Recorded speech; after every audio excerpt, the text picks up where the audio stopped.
আসসালামু আলাইকুম। স্বাগতম সবাইকে বিসি জব কেয়ারে।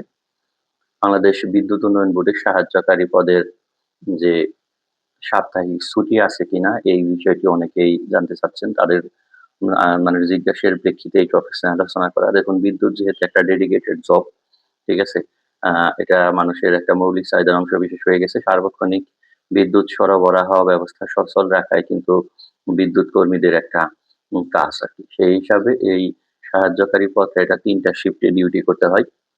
সকাল ৬টা থেকে দুপুর ২টা, দুপুর ২টা থেকে রাত ১০টা এবং রাত ১০টা থেকে পরের দিন সকাল ৬টা। তো সেই হিসাবে আ যেহেতু ৩ শিফটে ডিউটি করতে হয় অর্থাৎ সার্বক্ষণিক কিন্তু এই ব্যবস্থাটা সচল থাকে। এখন সরকারি ছুটির দিন কি বা শুক্র, শনিবার অথবা অন্য যেকোনো সরকারি বন্ধের দিন কি তাহলে এই ডিউটি করা লাগবে না বা করবে না? বা বিভিন্ন ঈদের মধ্যে বা অন্যান্য বিভিন্ন বন্ধের দিন অবশ্যই করা লাগবে। তার মানে আপনি চাইলেই কিন্তু সবগুলো ছুটি এখানে পাচ্ছেন না। যেহেতু বাংলাদেশ বিদ্যুৎ উন্নয়ন বোর্ডে এই কারিগরি সাইটটা একদিন মানে বন্ধের দিন, সাপ্তাহিক ছুটি একদিন। সেই হিসাবে যারা রোস্টার মাফিক ডিউটি করবেন তারা তো করবেনই। এইখানে যদি পর্যাপ্ত পরিমাণ লোড থাকে সিস্টেমে, ঠিক আছে? বা আপনার অফিসে, সেই হিসাবে আপনি একদিন রেস্ট পাবেন এখানে। মানে একদিন ছুটি কাটাতে পারবেন।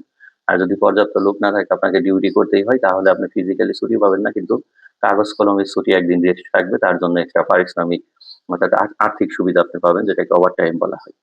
ঠিক আছে? এই ওভারটাইম সুবিধাটা আপনি মাস শেষে পাবেন। আর অন্যান্য যেকোনো বন্ধের দিন ডিউটি করলেও সেম জিনিস। ঠিক আছে? এজন্য এক্সট্রা আপনি ওভারটাইম পাবেন। তবে আপনি সব ঈদের ছুটি কাটানোর এটা সুযোগ থাকে না। দেখা যায় যে হিন্দু কেউ থাকলে বা যখন যার যে অনুষ্ঠান আবার হিন্দুদের পূজার সময় যারা মুসলিম আছে তারা এভাবে ম্যানেজ করে কিন্তু কাটাতে হয়। কিন্তু সিস্টেমটা কখনো ফাঁকা রাখা যায় না। হয়তোবা ১০ জন আছে, ৩ জন বা ৪ জন ছুটিতে গেল আর বাকিগুলোদের শিফট চলে।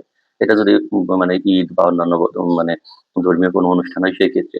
আর স্বাভাবিক ২-১ দিন বন্ধ থাকলে এভাবে শিফট চালিয়ে যায়। তবে তারপরেও যদি কারো একান্ত ছুটির প্রয়োজন হয় শারীরিক অসুস্থতা বা পারিবারিক বা ব্যক্তিগত যেকোনো সমস্যায়, তখন সেটা অন্য কাউকে আপনার দেখা যায় যে কলিগকে ম্যানেজ করে সে আপনার ডিউটি করে দিবে।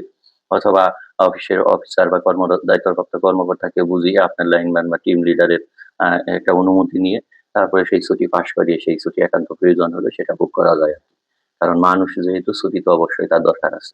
তো এটা নিয়ে টেনশনের কিছু নেই। এটা সবাই যেহেতু জব করতেছে এই সেক্টরে, তো জব ইনশাআল্লাহ হোক। তাহলে সমস্ত কিছু সহজেই বুঝতে পারবেন। ঠিক আছে? এবং এগুলো একদম সিম্পল বিষয়। তো আজকের মতো এখানে বিদায় নিচ্ছি। আল্লাহ হাফেজ।